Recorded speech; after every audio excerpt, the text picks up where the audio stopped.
Okay, thank you Jesus. ఈరోజు దేవుడు మనకిస్తున్న వాక్యము, దేవుడు మన హృదయాన్ని స్వస్థతపరుస్తాడు. దేవుడు మన కుటుంబాలను, మన ఆరోగ్యాన్ని, మన యొక్క ఫైనాన్సెస్ని, మన యొక్క కుటుంబాన్ని స్వస్థతపరుస్తాడు. అలాగే మన హృదయాన్ని కూడా స్వస్థతపరుస్తాడు దేవుడు. సో హృదయము దేవుడు సృష్టించినప్పుడు మన హృదయానికి ఒక ప్రత్యేక స్థానం ఉందండి. ఎందుకంటే దేవుడు మన హృదయం ద్వారానే మాట్లాడతాడు. మన హృదయము దేవుడికి కమ్యూనికేషన్ పాయింట్. అంటే మన లివర్తో కానీ కిడ్నీతో, బ్రెయిన్తో ఆయన మాట్లాడాడు, మన హృదయంతోటే మాట్లాడతాడు.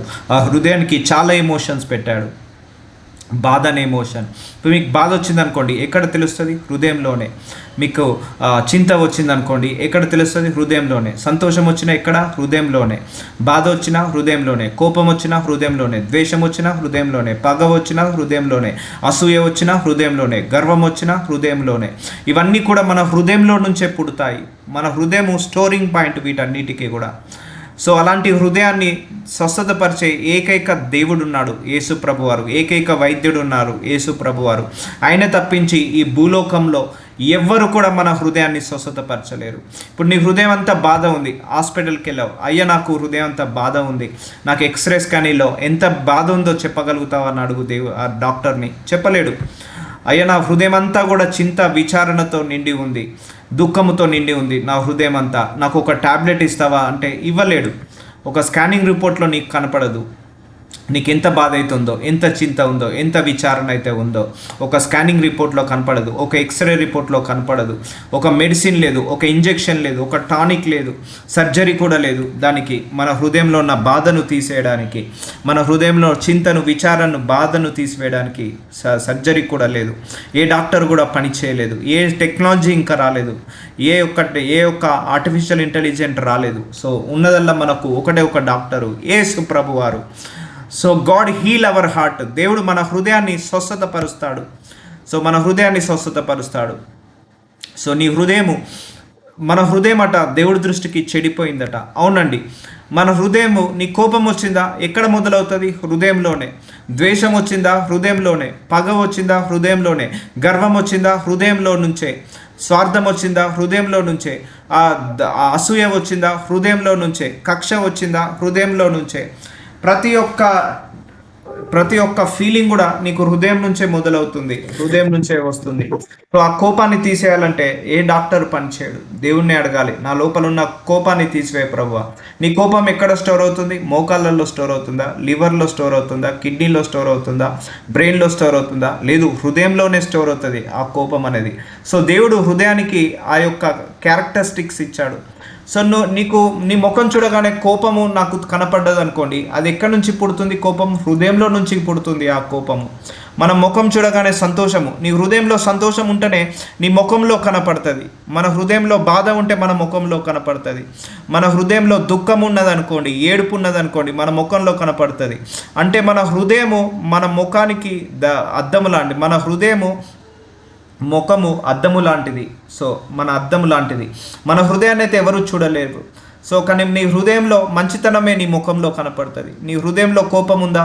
నీ ముఖంలో కనపడుతుంది. మన హృదయంలో ద్వేషం ఉందా? మన ముఖంలో కనపడుతుంది. అంటే హృదయము, మన ముఖము అద్దము లాంటిది. సో మన హృదయానికి అద్దం ఏంటిది? మన ముఖమే. It will be reflect. So అలాంటి హృదయాన్ని స్వస్థతపరిచే దేవుడు యేసు ప్రభువారు మాత్రమే ఉన్నాడు. ఎందుకంటే మనకు తెలియదు, ఒక గొడవ ఉంటుంది 20 సంవత్సరాల క్రితం. మనల్ని ఎవరో అన్యాయం చేసి ఉంటారు, అక్రమం చేసి ఉంటారు, మనల్ని ఎవరో చీట్ చేసి ఉండొచ్చు. సో అది 20 సంవత్సరాల నుంచి కూడా మనం అదే కోపము మనసులో పెట్టుకొని ఉంటాము. కానీ ఆ కోపము మా మనసులో నుంచి వెళ్ళిపోదు. సో కానీ దేవుణ్ణి అడిగినప్పుడు ఆ కోపాన్ని తీసివేస్తాడు. అంటే క్షమించే గుణము, క్షమించే హృదయము కావాలి మనందరికీ కూడా. ఒక మనిషి స్టబ్బర్న్గా ఉన్నాడు, అది కఠిన హృదయము. దేవుణ్ణి అడగాలి, ఆ కఠిన హృదయాన్ని తీసేసి మాంసపు హృదయాన్ని దయచేయి ప్రభు అని అడగాలి. ఒక మనిషి మనకు విరోధంగా ప్రవర్తిస్తున్నాడు అంటే తన హృదయం విరోధంగా ప్రవర్తిస్తుంది. ఇప్పుడు ఫరో చూద్దాము. మోషేకి ఫరో యొక్క హృదయం ఏమైంది? చెడైపోయింది, కఠినమైపోయింది మోషే దృష్టిలో, మోషే ముందు. సో దేవుడు ఏం చేశాడు, ఆయన హృదయం కఠినమవుతుందని చెప్పాడు. ఫరో హృదయం కఠినమవుతుందని చెప్పాడు. అంటే హృదయం కఠినమైతే మనిషి కూడా కఠినంగా ప్రవర్తిస్తాడు. హృదయము మెత్తబడి ఉంటే మనిషి కూడా మెత్తబడిగా ప్రవర్తిస్తాడు. హృదయం ప్రేమతో నిండుకుని ఉంటే మనిషి కూడా ప్రేమగా నడుస్తాడు. హృదయం అంతా ద్వేషంతో నిండుకొని ఉంటే మనిషి కూడా ద్వేషంతో నడుస్తాడు. హృదయం అంతా కూడా అసూయతో నిండుకొని ఉంటే మనిషి కూడా అసూయతో నడుస్తాడు. ఇప్పుడు అర్థమవుతుందండి, మనకు తెలియకుండానే మన హృదయం మనల్ని ఎలా మోసపరుస్తుందో. చూడండి, ఒకటి, దేవుడు నిన్ను ఆశీర్వదించే ముందు నీ ముఖాన్ని చూసి ఆశీర్వదించాడు, నీ హృదయాన్ని చూసి మాత్రమే ఆశీర్వదిస్తాడు. నీ హృదయంలో ఉన్న ఆలోచనలు, నీ హృదయంలో తలంపులను బట్టే ఆశీర్వదిస్తాడు. దేవుడికి తెలుసు మన హృదయంలో ఎంత కోపం ఉంది, ఎంత ద్వేషం ఉంది, ఎంత పగ ఉంది, ఎంత అసూయ ఉంది, ఎవరి మీద కోపం ఉంది, ఎవరి మీద ద్వేషం ఉంది, ఎవరి మీద అసూయ ఉంది, ఎవరి మీద పగ ఉంది, అన్నీ దేవుడికి తెలుసు అండి. నువ్వు దేవుడికి చెప్పాల్సిన అవసరం లేదు. నీ హృదయ ఆలోచనలు నాకు తెలుసు అంటాడు దేవుడు. మన హృదయ ఆలోచనలట దేవుడికి తెలుసట. సో దేవుడు ఒక్కడే గ్రహించగలుగుతాడు మన హృదయంలో ఎవరిని శపించుకుంటున్నాము, మన హృదయంలో ఏమి ఆలోచిస్తున్నాము, అన్నీ కూడా దేవుడికి తెలుసు. ఇప్పుడు ఒక దొంగ ఉన్నాడండి, ఒక 100 రూపాయలు దొంగతనం చేయాలని ఆలోచిస్తున్నాడు అనుకోండి, ఆ దేవుడికి తెలిసిపోతుంది వీడు దొంగతనం గురించి ఆలోచిస్తున్నాడు. దేవుడి దృష్టికి అప్పుడే దొంగ అయిపోతాడు. వాళ్ళు దొంగతనం చేయాల్సిన అవసరం లేదు. సో దేవుడి దృష్టికి ఆ దొంగతనం చేయాలన్న ఆలోచన వచ్చినా కూడా దొంగ అయిపోతారు వాళ్ళు. అంటే దేవుడు ఆలోచనలు కూడా పట్టించుకుంటాడండి, ఆలోచనలు కూడా పట్టించుకుంటాడు. ఓకే, వీడి మనస్సులో దొంగ బుద్ధి ఉంది, దుర్బుద్ధి ఉంది, ఇతరుల ఆస్తి కొట్టేయాలన్న ఆలోచన ఉంది, ఇతరులను మోసం చేయాలన్న ఆలోచన ఉంది. సో అదంతా ఎక్కడి నుంచి పుడుతుంది? హృదయం నుంచి. ఆ హృదయానికి యాక్సెస్ ఒక దేవుడికి ఒక్కడికే ఉందండి. మన హృదయానికి గుర్తుపెట్టుకోండి, దేవుడికి యాక్సెస్ ఉంది. నువ్వు నోటితో మాట్లాడకపోవచ్చు, కానీ నీ మనసులో ఏం ఆలోచిస్తున్నావో దేవుడికి తెలుసు. నీ చేతుల ద్వారా చెడు క్రియలు చేయకపోవచ్చు, నీ మనసులో ఏం ఆలోచిస్తున్నావో, ఏ చెడు ఆలోచనలు ఆలోచిస్తున్నావో తెలుసు. మన మనసులో దుర్బుద్ధి, దురాశ, దురాలోచనలు, పాపపు తలంపులు, చెడు తలంపులు, కీడు తలంపులు, అసత్యము, అబద్ధము, ఇవన్నీ కూడా మనసులో నుంచే పుడతాయి. వీటన్నిటికి కూడా మనసులో నుంచే స్థానం ఉంటుంది. వాటన్నిటిని హీల్ చేయాలంటే దేవుడికి మాత్రమే సాధ్యం. అది ఆయన ఆశీర్వదించాలనుకున్నాడు అనుకోండి, దేవుడు నీ ముఖాన్ని చూడడు, నీ రంగును చూడడు, నీ హైట్ను చూడడు, నీ ఎడ్యుకేషన్ చూడడు, నీ క్వాలిఫికేషన్ చూడడు. మరి ఏం చూస్తాడు? నీ హృదయాన్ని మాత్రమే చూస్తాడు దేవుడు. ఆ హృదయం చెడిపోయి ఉంటే దేవుడి ముందు, ఆ హృదయం నిండా పగ నిండుకొని ఉంటే దేవుడి ముందు, ఆ హృదయం నిండా అసూయతో నిండుకొని ఉంటే దేవుడి ముందు మనం ఆశీర్వదించబడలేము. సో మన హృదయము, మన శరీరము దేవుడికి ఆలయం అయితే మన హృదయము దేవుడికి గర్భగుడి లాంటిది. ఆ గర్భగుడిలో నివసిస్తాడు. ఏ హృదయంలో అయితే కోపము, ద్వేషము, పగ, ప్రతీకారము, అహంకారము, గర్వము, స్వార్థము, అసూయ ఇవన్నీ ఉంటాయో ఆ హృదయంలో దేవుడు నివసించలేడు. ఆ హృదయంతో దేవుడు మాట్లాడలేడు. సో మనతో మాట్లాడాలన్నా దేవుడి యొక్క శక్తి కావాలి. దేవుడు మన హృదయంతోటే మాట్లాడతాడు, కానీ మన నోటితోటో మన యొక్క ఆలోచనలతోటో కాదు. కాబట్టి హృదయం ఎలా ఉంది? ఈరోజు దేవుడు మనందరినీ క్వశ్చన్ చేస్తున్నాడు. నీ హృదయంలో ఎంతమంది మీద కోపం ఉంది? మన హృదయంలో ఎంతమంది మీద ద్వేషం ఉంది? మన హృదయంలో ఎంతమంది మీద ప్రేమ ఉంది? మన హృదయంలో ఎంతమంది మీద స్థానం ఉంది? అవన్నీ కూడా దేవుడు మనల్ని పరీక్షించుకోమంటున్నాడు. కానీ వాటన్నిటిని తీసివేసేయడానికి ఏ డాక్టర్ లేడు. సో మన హృదయంలో కోపం ఉందండి, డాక్టర్ దగ్గరికి వెళ్ళండి. అయ్యా, నాకు ఒకరి మీద కోపం వస్తుంది, నా భర్త మీద 20 సంవత్సరాల నుంచి కోపం ఉంది అయ్యా, నా భార్య మీద 20 సంవత్సరాల నుంచి కోపం ఉందయ్యా, దానికి ఒక మందు ఇవ్వండి కోపం పోవడానికి. ఇవ్వలేడు. అదే నువ్వు దేవుడి దగ్గర అడుగు, అయ్యా నా హృదయంలో నా భర్త మీద, నా భార్య మీద నా కోపం ఉందయ్యా, నాకు దానిని తీసివేయని అడుగు, దేవుడు స్వస్థతపరుస్తాడు. అందుకే మన దేవుడు శరీరాన్ని మాత్రమే కాదు, హృదయాన్ని కూడా స్వస్థతపరిచే వైద్యుడు, ఏకైక వైద్యుడు. హృదయాన్ని స్వస్థతపరిచే వైద్యుడు ఎవరైనా ఉన్నారు అంటే భూలోకంలో దేవుడు మాత్రమే, స్పెషలిస్ట్. అందుకే కరుడు కట్టిన వాళ్ళు కూడా ఈ దేవుణ్ణి తెలుసుకొని వాక్యానుసారంగా బ్రతుకుతున్నారు. ఆ రోజు సౌలు కఠిన హృదయుడు, హింసకుడు, దూషకుడు. అలాంటి సౌలుతో పౌలులాగా మార్చి దేవుడు తన హృదయాన్ని మార్చి ఏం చేశాడు? సేవ చేయించుకున్నాడు.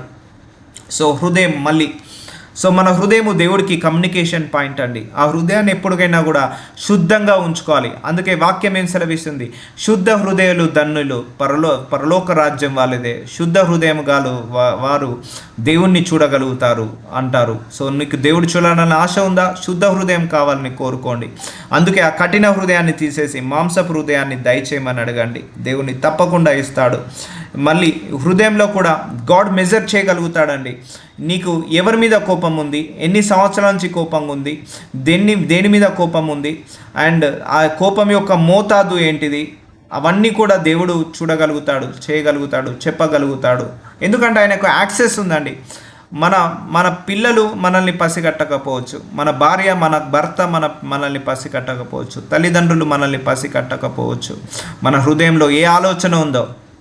కానీ దేవుడి కంటికి మరుగైనది ఏదీ లేదండి. మన ముఖము అద్దంలో చూసుకుంటే ముక్కు ఎలా కనపడుతుందో, కళ్ళు ఎలా కనపడుతుందో, మన హృదయము దేవుడి ముందు అలా కనపడుతుందండి. తేటగా కనపడుతుంది మన హృదయం దేవుడి ముందు.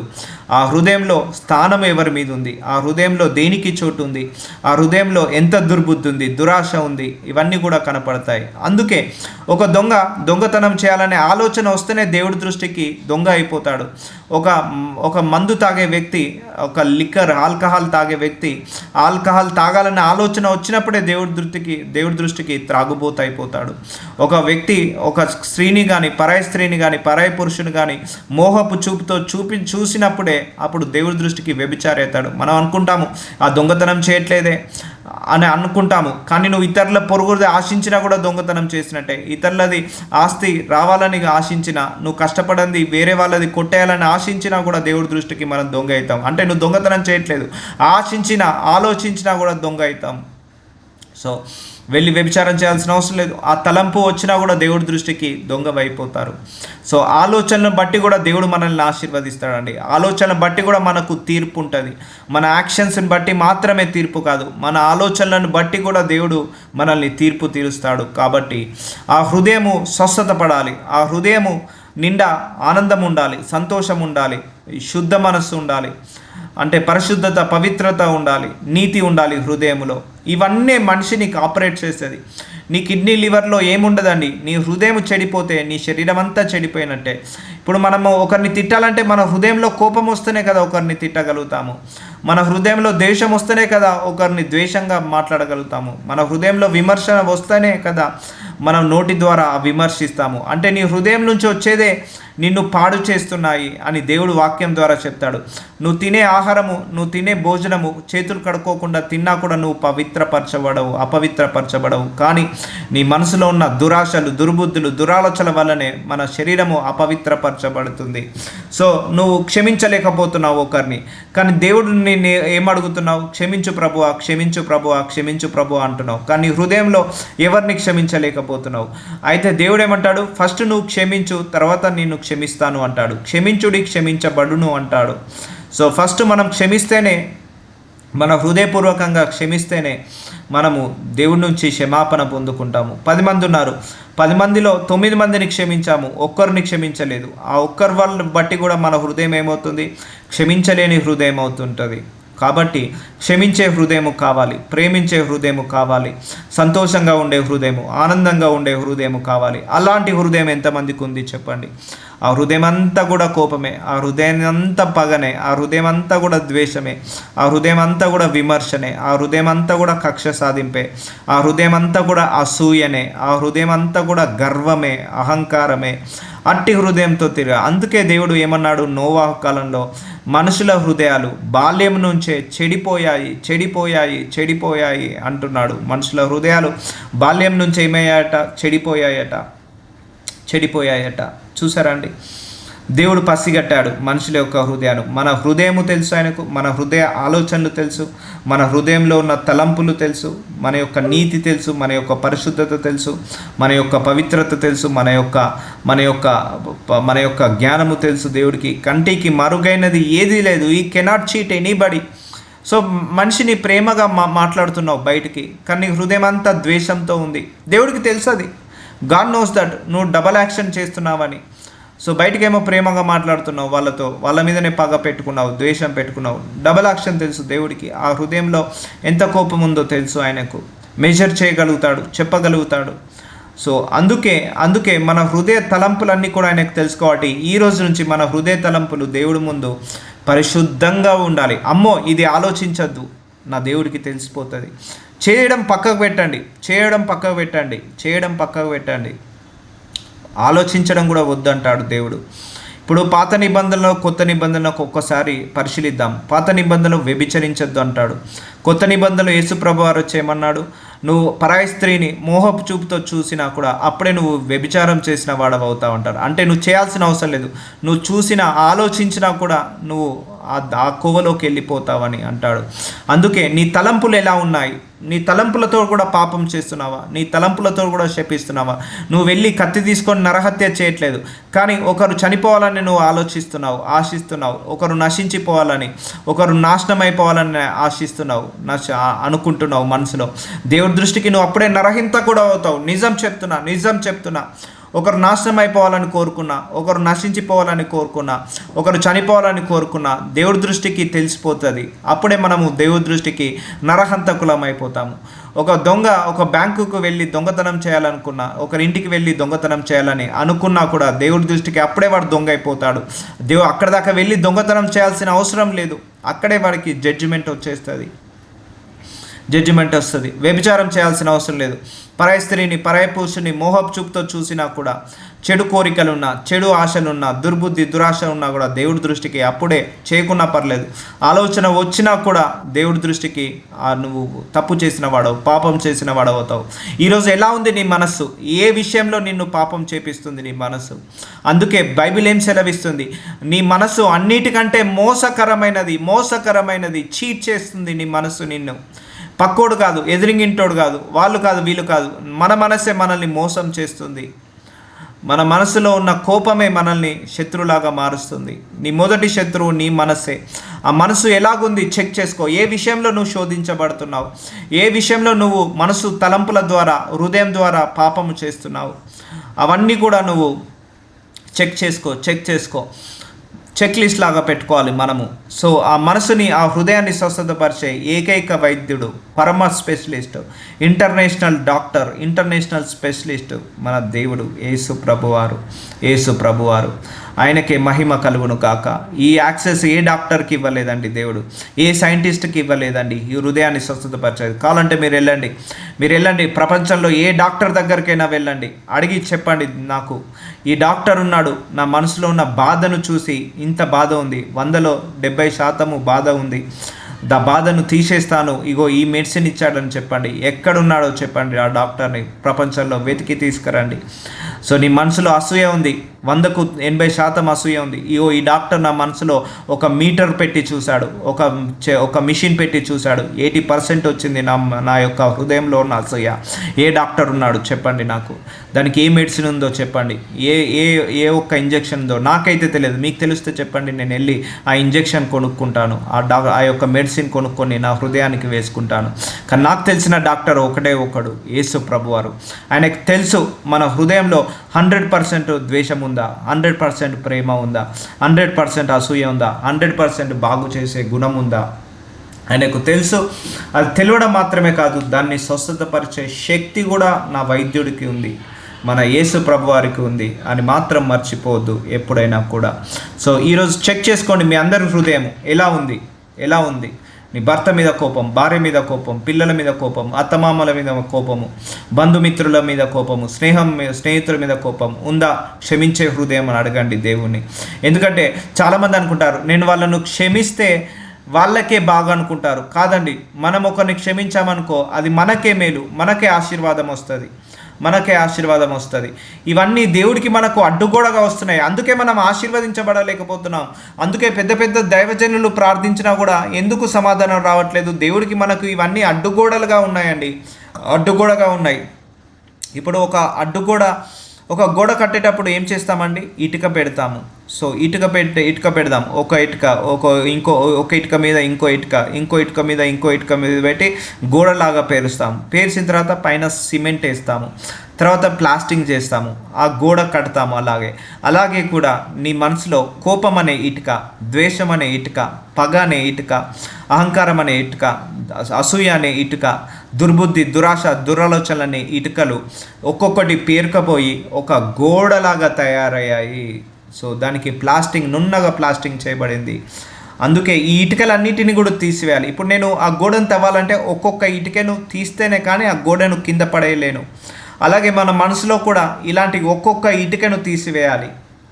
దుర్బుద్ధి అనే ఇటుక, దురాశ అనే ఇటుక, పాపపు తలంపులనే ఇటుక, చెడు తలంపులనే ఇటుక, ఇవన్నిటిని కూడా తీసివేస్తే కానీ నీ గోడ కూలదు. ఈ యొక్క చెడు హృదయం అనే గోడ కూలదు. సో మనకు దేవుడికి ఆ చెడు హృదయం అడ్డొస్తుంది. అందుకే మన ప్రార్థనలకు జవాబు రావట్లేదు. శుద్ధ హృదయాలు ధన్యులు పరలోక రాజ్యాన్ని చూస్తారు. శుద్ధ హృదయాలు ధన్యులు, వాళ్ళు దేవుణ్ణి ముఖదర్శనం చేస్తారని చెప్పాడు. సో శుద్ధ హృదయం ఎక్కడుంది? మన మనసంతా కూడా అసూయతోటో, దురుషంతోటో, దుర్బుద్ధితోటో వాళ్ళను శపించుకుంటాం, వీళ్ళని శపించుకుంటాం. 30 సంవత్సరాల క్రితం ఎవరో అన్యాయం చేస్తారు. ఆ 30 సంవత్సరాల అన్యాయం చేసిన 30 సంవత్సరాల నుంచి తిట్టుకుంటూనే ఉంటాం. మనసులో కోపం స్టార్ట్ అయిందంటే ఏమైతే తెలుసా అండి? కోపం నుంచి ద్వేషము, ద్వేషం నుంచి పగ నుంచి ప్రతీకారం నుంచి నరహత్యలు. సో ఇలా కంటిన్యూ అవుతుంది.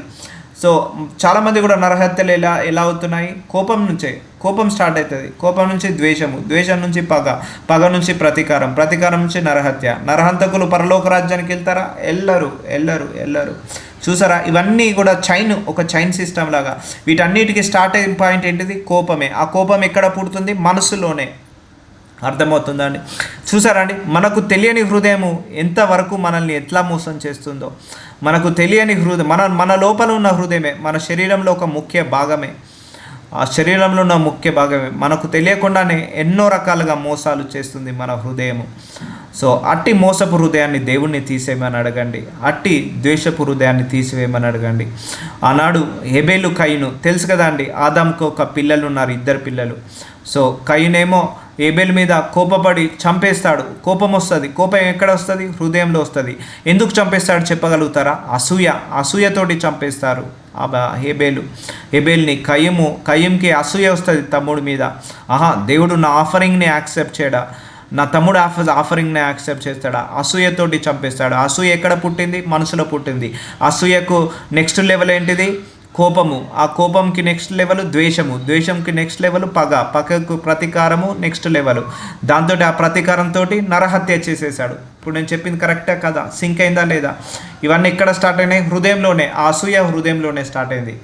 అసూయ డేంజర్ అండి, పెద్ద రోగము. ఒకటి మనకు BP, sugar, thyroid, cholesterol, cancers ఇవన్నీ కూడా పెద్ద రోగాలు అంటారు. ఇవన్నీ కంటికి కనపడే రోగాలు. ఇవన్నీ కూడా ఒక బ్లడ్ టెస్ట్లో వస్తాయి, యూరిన్ టెస్ట్లో వస్తాయి, లేకపోతే ఒక స్కానింగ్ టెస్ట్లో వస్తాయి, ఎక్స్రే, సిఆర్ఐ స్కాన్, ఎంఆర్ఐ స్కాన్లో వస్తాయి. ఇవన్నీ కూడా కానీ నీ లోపల కోపము ఏ బ్లడ్ రిపోర్ట్లో రాదు, ద్వేషము ఏ బ్లడ్ రిపోర్ట్లో రాదు, అసూయ ఏ బ్లడ్ రిపోర్ట్లో రాదు, ఒక ద్వేషము, పగ, ప్రతీకారము ఏ బ్లడ్ రిపోర్ట్లో రాదు. సో ఏ రిపోర్ట్లో రాదు, కానీ అది లోపల మన హృదయ అంతరంగంలో నివసిస్తున్నాయి.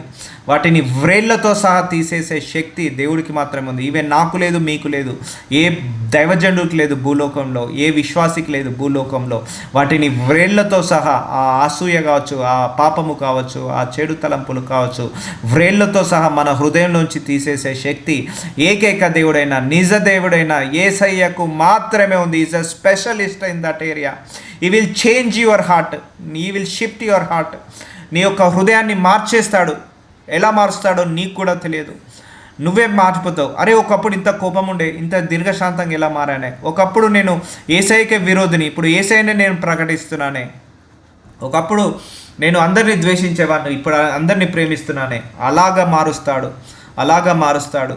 సో మన దేవుణ్ణి నమ్మండి, అడగండి దేవుణ్ణి మన హృదయాన్ని స్వస్థతపరచమని అడగండి. ఆ కఠిన హృదయాన్ని తీసేసి మాంసపు హృదయాన్ని దయచేయమని అడగండి. క్షమించలేని హృదయము చాలా డేంజర్ అండి. ఇవన్నీ ఆశీర్వాదాలకు అడ్డు అండి. క్షమించలేని హృదయము ఆశీర్వాదాలకు అడ్డు. పక్కోడు బాగుపడితే నీ కడుపు మంట వచ్చింది, నీకు అసూయ వచ్చింది, అప్పుడు దేవుడు నిన్నెలా అలా ఆశీర్వదిస్తాడు అంటాడు దేవుడు. వాడిని నేను ఆశీర్వదిస్తే నువ్వు అసూయ పడ్డావు, మరి నిన్నెలా ఆశీర్వదించాలి? అసూయ పరులను దేవుడు ఆశీర్వదించాడే.